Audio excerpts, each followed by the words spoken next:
Hi guys, welcome to the channel. I'm Hari Vishwanathan, and last 2 weeks have been very rich with Indian football news. And there have been a lot of things which have happened, from Indian national team head coach to under 20 team to women's team to under 23 team. We'll talk about all that. So strap in and enjoy the ride.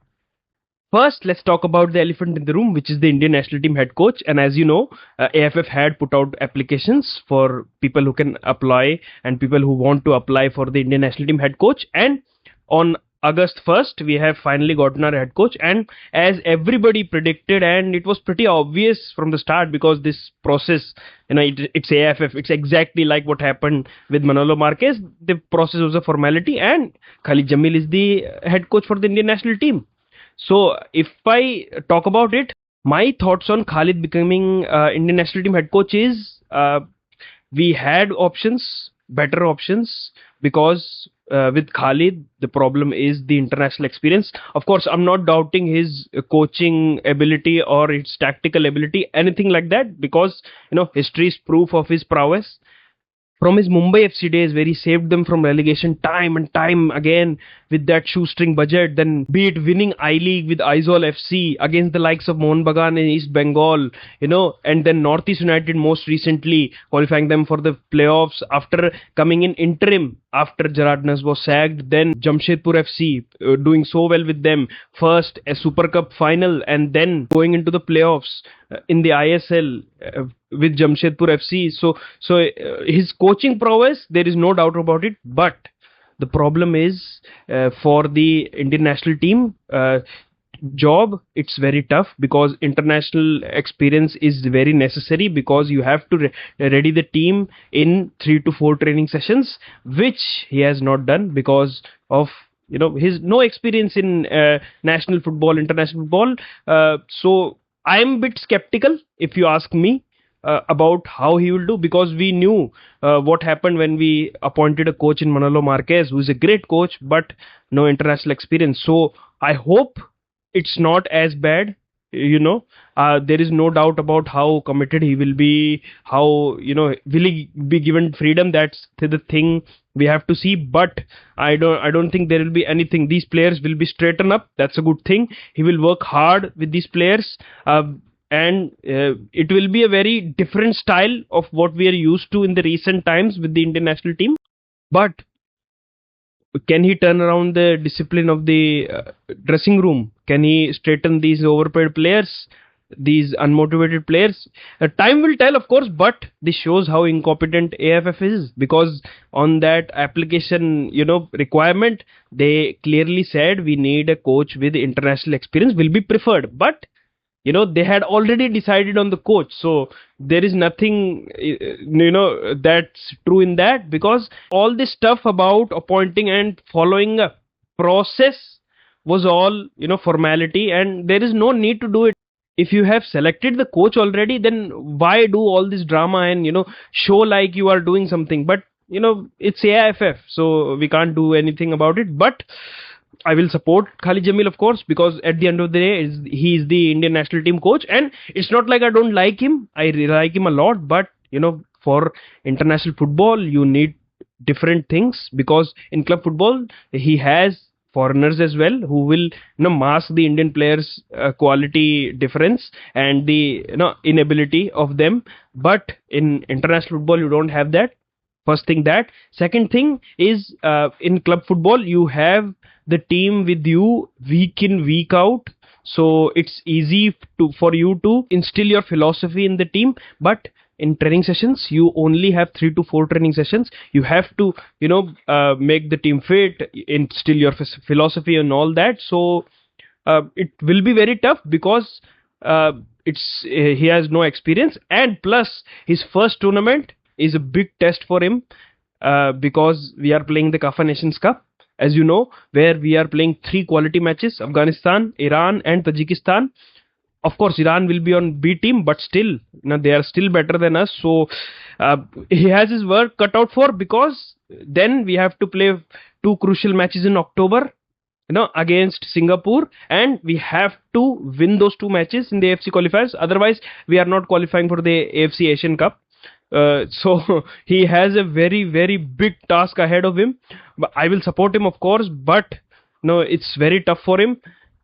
Plus, there is no ISL, and Singapore will come with full preparation because their league will be started, their players will be fit. We don't have a league, just the Duran Cup, but still, then the September we play the friendlies, but after that we have to play in October, so there is a month gap, so they will be at least 30 days more trained, more prepared than us. So it's going to be tough. Khalid Jamil, I hope he does really well. I will support him, of course, because his playing style is my favorite, because I love the old school 4-4-2 and he plays like that. Of course, he also plays 4-2-3-1. We will discuss all about that tactical thing in a different video. I will make a different video, talking about just that. But for now, yeah, Khalid Jamil is the head coach.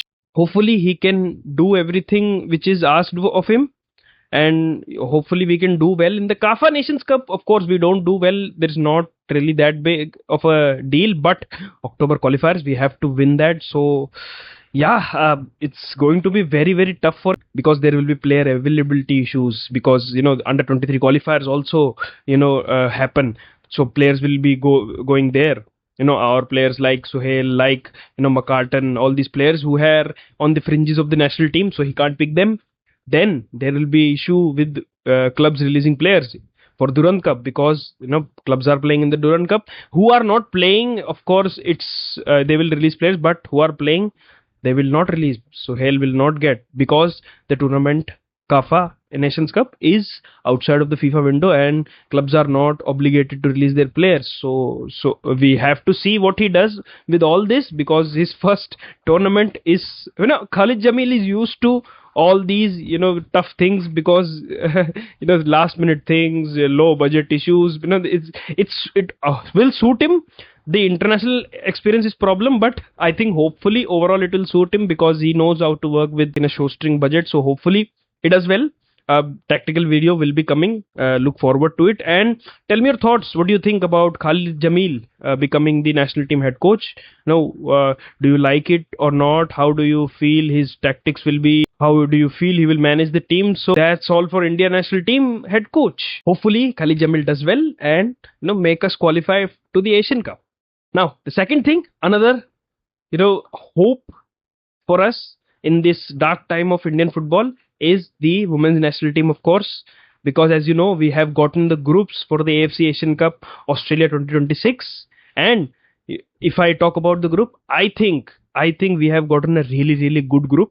Our dream of qualifying for the World Cup, of course, tough, but it is realistic now, because the group we have gotten, I would say, out of the three is probably the easiest. Why, you ask? Let's talk about it. So the four pots, pot 1, pot 2, pot 3, pot 4. We were in pot 4, of course, based on rankings. And in the group draw, pot 3, we had Philippines, Chinese Taipei and Uzbekistan. Pot 2, we had China, South Korea and Vietnam. And pot 1, we had North Korea, Japan and Australia, who are the hosts. So anyone from pot 1, if you talk about, would have been a loss for us, because all three teams are just incredible, man. Especially in women's football, they are just top level. Japan is, I think, ranked 7. Same with Australia and North Korea. Both of them are less than 20 ranked. So any of them we have gotten, would not be able to win against them, not even draw against them. Draw is also very tough, and on their day they have the ability to score in double digits against us. We shouldn't forget that. So there is no problem there, whoever would have gotten. But the other two teams which we have gotten, I think we have been very lucky this time with the draw. And usually this doesn't happen, because always India get unlucky and get very tough teams. Be it the Asian Cup, we got Australia, Uzbekistan, Syria, beat the under 20 Asian Cup qualifiers before, women's qualifiers also.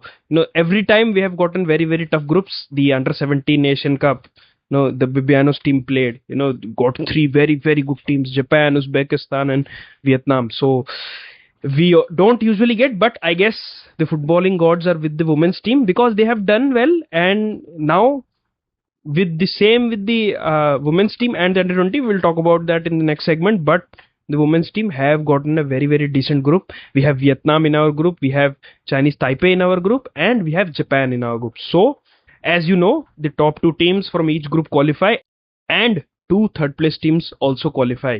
So that will be our 8 teams who will be going ahead, and we have a very good chance because Chinese Taipei, we have beaten them before 2021, and plus the time we have lost also, we have scored goals against them. We have also been neck and neck with them, so we can beat them. Not easily, it will be tough, but we can beat them. And we have beaten Thailand, so I feel Thailand is a level up than them, even though Thailand were struggling this time, but they were a level up than Chinese Taipei, so we have very good chance of beating Chinese Taipei. In the spot 2, the other two teams, South Korea and China, would have been very, very tough for us, because they have many players playing regularly in abroad leagues, and they are just too good, man. China is the defending champion, so they are in a pot 2 itself, is a very big mystery, because of course of the rankings, but they are necessarily a pot 1 team, so there will be no chance of us beating them. Vietnam, we have played against them in the Asian Games, and of course we have lost 3-1, but 3-1, with proper preparation, turning that around will not be a problem. So if we get good preparation, I think we can compete against them easily, right? Beating them is tough, but we can beat them. Drawing them against them is also very, very possible, and I think 4 points will allow us to qualify for the next round. But I think 6 points is the top second, that would be the best, but we can compete against Vietnam. Japan, of course, there is only one thing we have to do against Japan: loss with as less margin as possible. Only lose against them with 1-0, 2-0 scoreline, not more than 2-0. And if we beat Chinese Taipei, we beat Vietnam, very good. But even if we draw against them, it's good thing, because then there will be head-to-head all of that. And if we only lose 1-0 to them, we can be in the second place. Even third place can qualify, because I think 4 points will be enough. Because watching the other two groups, I don't think it will be easy for those teams who finish third to qualify, because the level of competition is very, very high there, because the teams are very, very good. So a very realistic chance, and then if you make it top 8, then there is the the best on the day will win. It will be tough to be in that win, but if we win the quarterfinals, there we go, qualify. But for now it's tough, because if you have to win, if you get someone like an Uzbekistan who came from the top 3 in the quarterfinals, then it's good. But I don't know what fixtures they will do, but it's good. But if we get someone like a China, someone like a Japan, again will be tough. But someone like a North Korea is, then it's completely over for us. So qualifying, going into the semi-final, being in the top 4 is a bit tough for us right now.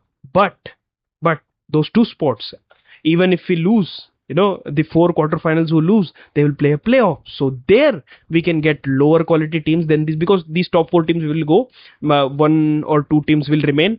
So we can do something about those teams, if we again get someone like a Vietnam, because most probably they will also qualify. We can again beat them somehow, right? So 2 spots there, so we can qualify. Even if we don't beat them, then there is of course a longer, tougher route from the Inter-Confederation playoff, but that's a tougher route, but we have a very realistic chance. Now it's on AIFF to give these girls, of course they have made a roadmap. Now AIFF have to execute that roadmap and give these players the time and the matches they need, so that we can make our dream come true of qualifying for the World Cup. But I am keeping my expectations low right now. I think I am expecting a 4 point going to the quarterfinals. Then it's a lottery. Then we will see what happens in the quarterfinal, because then we have to see the teams. But I'm saying we get out of this group with 4 points, draw against Vietnam, win against Chinese Taipei, and a 1-0 loss against the Japan. So that's what my thoughts are. So tell me your thoughts in the comments. So I'm really excited to see what these players will do. Of course, if they get preparation matches, it will be even more exciting. And I can't wait, man. This is how excited I am, because we have a realistic chance. Because in men's football, we don't have a chance in next 5 to 10 years even. But this is a realistic chance, and I have our women's team have made this chance for us, because no one was giving them chance of beating Thailand. They have done that. Now AIFF's turn, to give all the things they need so that they can improve and they can make that dream a reality. Sangeeta deserves to play in that World Cup the way she played in the qualifiers. So yeah, that's all for the AFC Asian Cup, Women's Asian Cup group review. So yeah, hopefully we qualify. Now let's talk about the Bangladesh team, because they are also playing the Asian Cup, right, with us. And unfortunately, the group they have is what do I say? It's really tough. I don't think they can qualify for the quarterfinals, unfortunately, because the teams there: North Korea, China, Uzbekistan. Uzbekistan, of course, they have a chance of beating them because Nepal pushed them to the brink. But still, I think China is very, very tough. North Korea, of course, they are up and down. They have not, played friendlies. They are a very unknown team, but they have still been very, very good. They are the FIFA Under-20 champions. Don't forget the current ones. So those players will play. So it's going to be very tough for Bangladesh. They have their work cut out for. I have gave my good luck to them, but I don't think they will be able to qualify for the quarterfinals. But since they have qualifying for the first time, they are 128 ranked, so it's a statement qualification, right? But it's very tough because Uzbekistan will also be tough. But even if they win, I think China and North Korea are just too strong, man. Even if we were in that group, I think it would have been tough for us to even qualify out of the group, because North Korea, China, they are too good. I think Bangladesh will not be able to qualify, unfortunately. But it's football, anything can happen. And yeah, I will be admitting that I was wrong. So Bangladesh fans, if anyone is there, tell me, what do you think about the group and how do you think your team can do? And yeah, so that's all, a little bit about. We didn't talk about the first group. We only talk about the two groups because we are the two SAM teams there. If Nepal would have been there and they would have been in the first group A, then we would have talked. But that group is also pretty much solid, because now Australia, South Korea, and Iran has no chance there, because Philippines is also there. I don't think Iran can, because they, I think, lost to Jordan, I believe. No, not Jordan, Lebanon, I believe. So, Iran doesn't have a chance. So, in that group also, we would have been there. No, I don't think we would have qualified, frankly, if I'm being honest. But luck was with us this time. We have gotten the least of the toughest groups. It's still tough, very, very tough. I am not going to kid myself, but it's possible for us to qualify from there. So yeah, that's all for the AFC Asian Cup group review. And as I asked you, tell me your thoughts in the comments. And yeah, hopefully we can qualify for the knockouts. And then let's see. It's all on Bhagwan, what we will do. Now let's talk about the Under-20 Asian Cup qualifiers, women's, which is also happening. And there also we have gotten a very good group and have a very great chance of qualifying. Only Myanmar is the competition. First match, I think we are playing 6th, Indonesia on 6th, and it will be a very good match. I think good match in terms of we will play good. I think we can beat them easily. So there is not really an issue, hopefully. Because Under-20 has also played 2 friendlies and we have looked very good in those friendlies. So we in both matches, 1 draw, 1 win, but from the looks of it, we have dominated the Uzbekistan. So a very, very good thing for us. So Myanmar is the competition. Hopefully we can win all matches and qualify in that as well. Squad has also come out and it's the similar squad except for 2-3 players, due to injuries. Same squad which played Uzbekistan. So I don't think there will be a problem. Hopefully we can win all these matches, qualify for the Under-20 Women's Asian Cup as well. So that will be, icing on the cake for women's football, since age group also and senior also. So another route for us to qualify for a World Cup, Under-20 Asian Cup. There is also, I think if we can qualify, I think there also, depending on the group, of course, we have very, very good chance of there as well. So, exciting times ahead for at least women's football, because men's football is down the drain right now. But women's football, exciting times ahead. Let's see what happens. Hopefully, our under 20 girls can also qualify and make us proud. Now let's talk about the India under 23 men's team as well, because as you know, the camp has started. I think on August 1 or 2 it had started, and players have started reporting, but some players are not there, main players, because they are playing for Northeast United in the Duran Cup. Then Suhail for Mohan Bagan. Those players will join after the Duran Cup ends, or whenever they are eliminated. It depends. But the camp has started, and from the looks of it, and from the different sources, and from different news, it's coming out that they will play 2 friendlies. Teams, will they play intra squad, or clubs, or they will play foreign teams or foreign countries? It's not clear yet. Nashad Musa is the coach. We know all that, because Tajikistan and Kyrgyzstan, he was the coach. So and the squad, they say, is pretty similar to that as well. So I don't think there will be any problems in that. So those players will get. Hopefully, we can do well there as well, because a very, very good chance. Of course, we need friendlies before that. We have to play friendlies, because we have a realistic chance. I wouldn't lie, but it's tough one. Qatar is very, very tough, but Bahrain we can beat. Brunei we will beat. Bahrain is the match we have to look out for, because we can, if we beat them, we can qualify as runner-ups, I think. So Bahrain is also playing. I think they are playing Bangladesh or something, right? Qatar is also playing, I think. So hopefully we can play as well. Hopefully we can get 2 more good matches. Tajikistan Kyrgyz matches were good, but hopefully we can get 2 more, so that we can go with the best possible preparation and qualify for the under 23 Asian Cup, which we have never done. It's another good thing for age group football if we do. But let's keep our expectations low. Hopefully we can play 2 matches, then we will see what happens there. But if we don't play matches, then I think it's a problem, because Bahrain will be playing. They will be in match fitness. Of course, Duran Cup players are playing, but international matches are international matches. So hopefully AIFF arranges 2 matches, and we go in with full preparation, and we can qualify finally for the under 23 Asian Cup. So looking forward to it. And tell me your thoughts.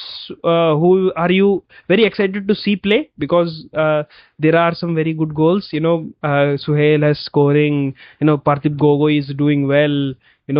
So hopefully some of these players, McCartan is also doing well for Northeast. Came in last match, and played very, very, very well. So hopefully we can do something about these guys. They can play well, and they can finally qualify for the Asian Cup under 23. Now, another thing, under 17 qualifiers also coming, and we don't know the coach of our men's under 17 team, but the SAFF under 17 fixtures are also out. So we are playing against in Sri Lanka, I think, and India Pakistan match is there. We don't know the squad yet. We don't know the coach. But I'm thinking Bibiano is the coach, because he's the under 20 coach. Hopefully he's the under 17 coach, because Ishfaq, to be honest, with all due respect, didn't do that well, because that group from which we couldn't qualify wasn't that bad. We had every chance of qualifying last time, but we failed. That's the only thing. We used to qualify regularly, but we failed last time. Hopefully we don't this time. We qualify for the Asian Cup, and we will, of course, there are qualifiers ahead, but we need matches. SAF is not enough, because these teams in SAF, except for Bangladesh, there is no much competition for us really. So we have to play foreign teams there as well before qualifiers. So hopefully AIFF arranges that.